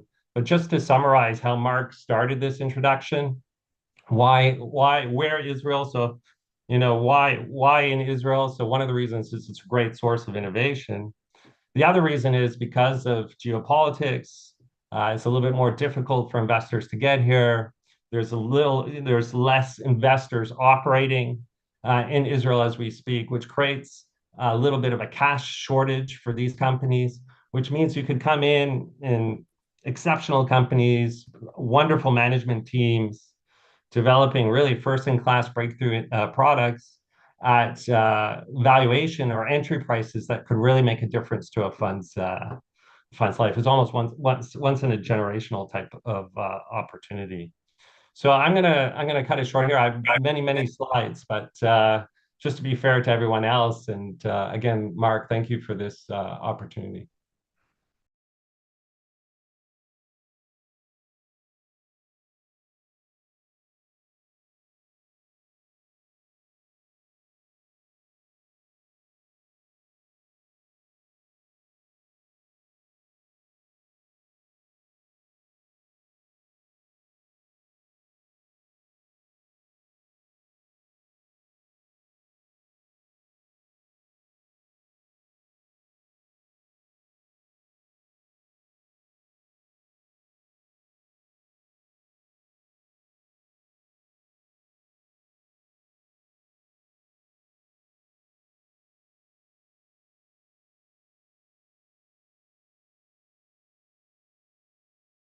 So it's a really tough question. It's like evaluating your children. Which one do you love the most? I know. We're tracking we're tracking a number of companies across many different, whether it's in biotech, it's first-in-class drugs to treat cancer, that the management team, there are very few management teams that actually taken a drug from discovery all the way through preclinical, clinical development, and into past FDA approval.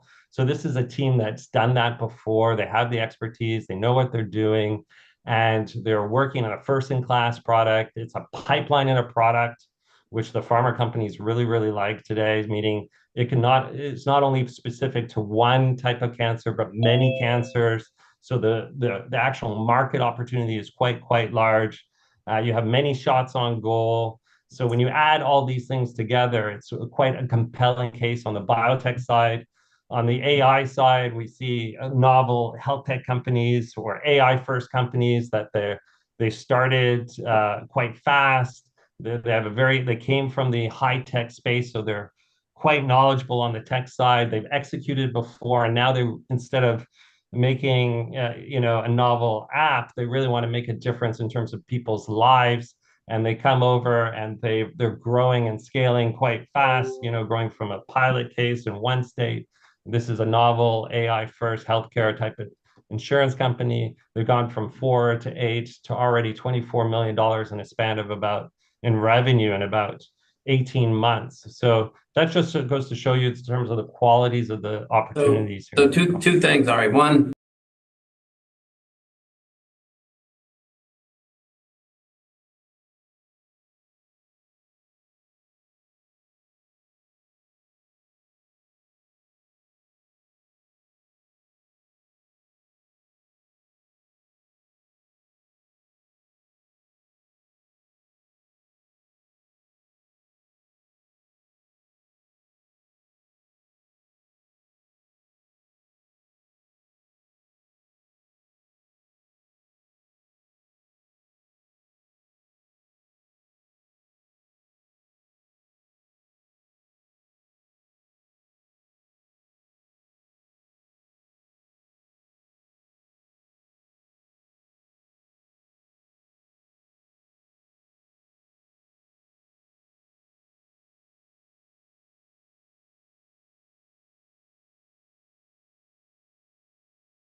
Thank you. Can you hear me all right?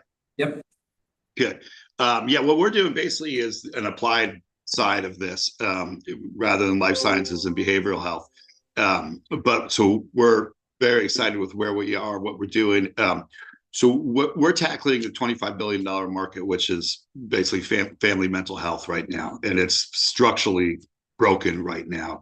And we've spent a couple years doing a deep dive into this with great partners, and we've partnered with Harvard, we've partnered with Georgetown, we've partnered with a number of the national distributors, et cetera, in building out a model. And the AI technology has caught up to the point where we could fundamentally change the way mental and behavioral health care is delivered in the country, and fix a lot of the structural issues. So we're tremendously excited about that. We've got our tech teams lined up. We've got our distribution partners lined up, our clinical partners.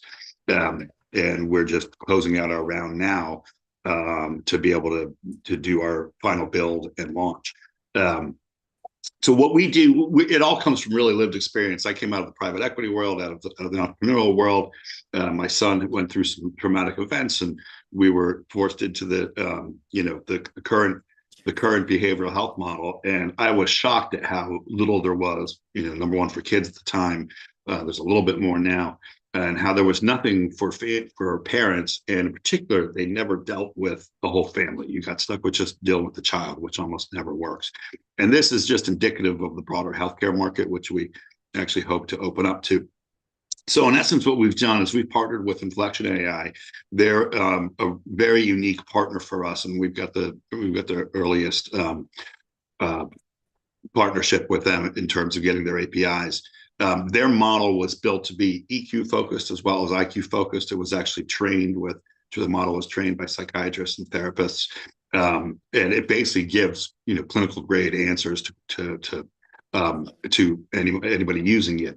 The big thing with AI, as I'm sure folks will see, and I'm doing a presentation this tomorrow, so I'm just kind of doing the quick and dirty right now. But as with any model, I mean, the data in is garbage in, garbage out, the old saying. And what we found in building out our platform is there's a tremendous desire by families, by both the children and the parents in particular, where we're starting for this particular application, for community, for peer support, for peer care. And that's kind of the big missing, the hidden asset out there. One of the structural problems you have in the marketplace is there's just not enough providers, meaning the psychiatrists, therapists, et cetera. Depending on what number you look at, we're 1 million to 5 million short. There's no magic wand to replace that overnight. However, what we've also found in interviewing and discussing this with thousands of parents is that some of the most effective help actually comes from other parents who have been on the journey, and usually a little further down the road. And so harnessing that lived experience out there really opens up and changes the mental health and behavioral health treatment in a way that just hasn't been done in years, and really couldn't be done prior to this technology. So the unique piece of what we're doing there is, it's not just the fact that we have a chatbot, if you will, that's attuned to help families and be basically a therapist in your pocket 24/7, which is tremendous. It's that we're building a proprietary database of all the interactions between families and children and whatnot, as well with our partners, where we have the leading clinical information that we're creating really the premier mental health database for use with AI. That's kind of the hidden asset that we're approaching, that we're building. And we're doing that through the community, through parent support circles, and through the individual interactions. And we're doing that in partnership with the clinical side, where we're partnering up with some of the premier institutions that focus on mental behavioral health across the country. So we have access to that database. And what it allows you to do, a number of things, but very quickly, it captures that lived experience and harnesses it and makes it accessible, so it's much better and easier. So if you type in, my son is struggling with depression, my daughter's cutting, what do I do? Just to pick two examples. It gives you a very empathetic response first, draws you in, but it then says, here's what the clinical world says. And it gives you the state of the art clinical piece. Then it says, here's what the community finds effective and does, and you get the lived experience that way. And then depending on what avenue you're coming in, either directs you to the appropriate groups, continues your chat, but it takes you to those next steps, and it's there for you and drives through in a very meaningful way. And doesn't necessarily replace your therapy. What it does is it opens up your therapy. You're very limited there. In the US, you get reimbursed for, on average, 8 to 12 sessions. Payers are reimbursing between $100 and $150 on that. And that's it. That's what you get in the current system. The rest becomes private pay, and the vast majority of Americans can't afford that. What's been shown is that if you have continual support, so if you have help in between those sessions, your therapeutic impact goes up 2 to 3 times more effective. And really, that continual care is the most important part. So we can handle all that. We can handle the day-to-day issues, subcritical issues on that level. And it frees up your therapy session to deal with your core root cause issues and more. But overall, you're going to be able to identify. You're able to identify issues more quickly. You're able to correctly diagnose them more quickly, you can treat them more quickly, and you get fewer escalations. And actually, so what we're able to do. Yeah. Jeff, I'm sorry.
Thank y'all. Look forward to tomorrow. Absolutely. See you, Jeff.